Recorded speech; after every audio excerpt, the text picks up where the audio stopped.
Hi. Hi, it's so nice to meet you. We're with Sneak Peek at the University of Texas. It's an honor to be speaking with you today. So, my first question for you is what was it like retracing your life in this movie, and have you learned anything new about yourself?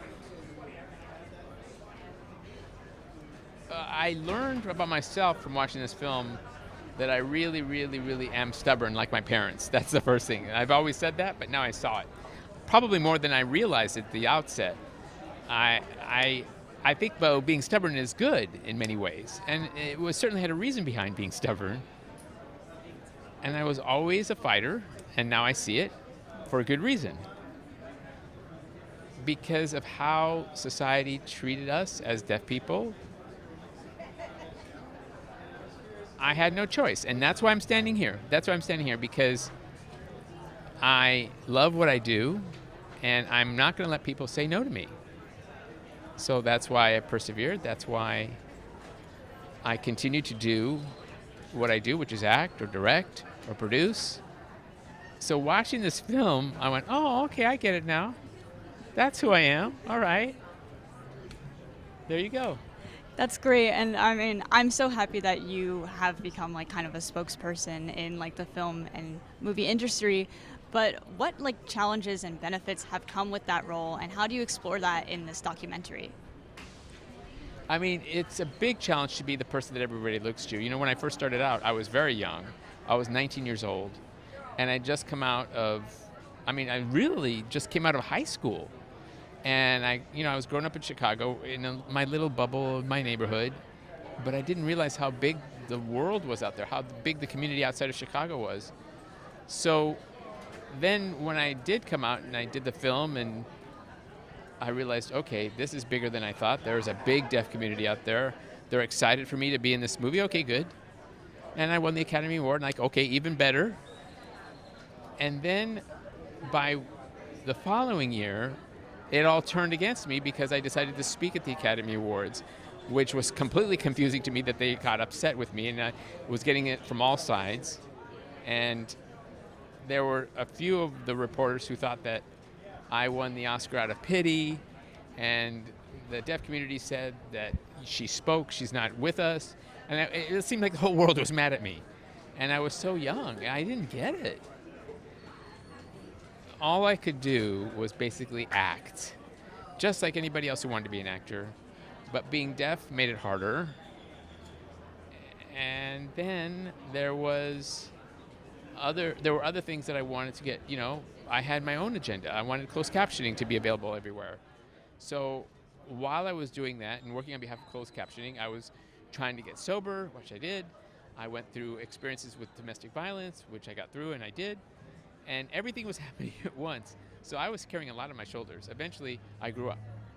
And it was like 2 years ago is about when I feel really grown up. I'm just kidding, but anyway. But I had a lot going on at that time. It was amazing. And it was all about growing up in many different ways on different times and different levels. But that's part of life, I guess.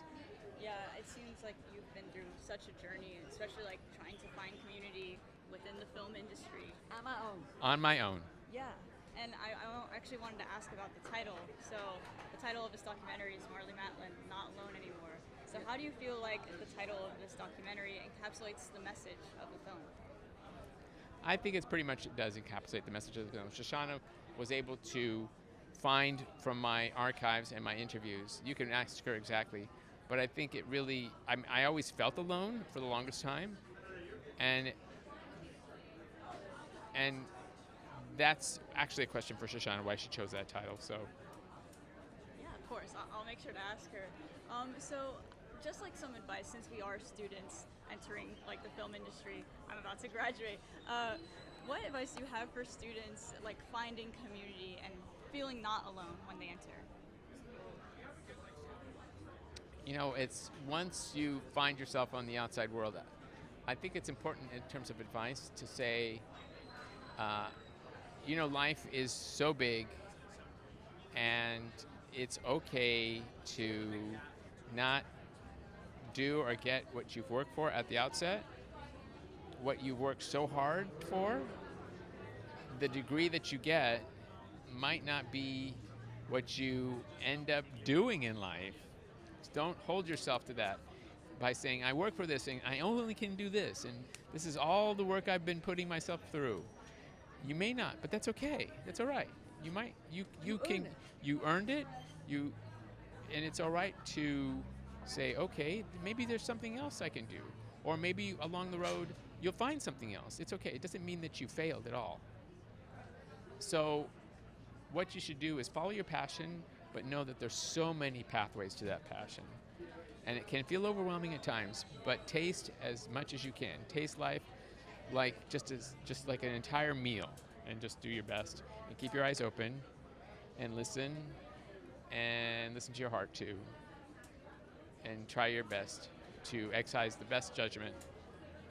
There you go. Yeah, thank you so much. And Pay your taxes. great advice. And as a final question, what do you hope audiences will take away from this movie? I hope that audiences will take away from this film. I mean, there's so many messages in this movie. I think people will be able to connect because there are so many. Not everyone has to be deaf to understand or identify with this film. So for audiences, though, that are deaf, it's about the issue of language deprivation and how we need to recognize how important that is. The importance of family dynamics in deaf and hearing families.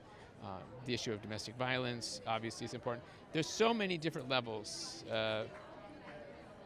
But I hope that people will have a better respect and understanding for the deaf community as a result of watching this film. I think for people in the disability community in general, and respect for people, just about how we treat each other. Yeah, thank you so much. Is there anything I left out that you would like to add? Nope. Thank you so much, and congratulations. Thank you so much. Congratulations to you. Thanks for watching that video. If you want to see more of our South by Southwest content, click on any of the videos over here.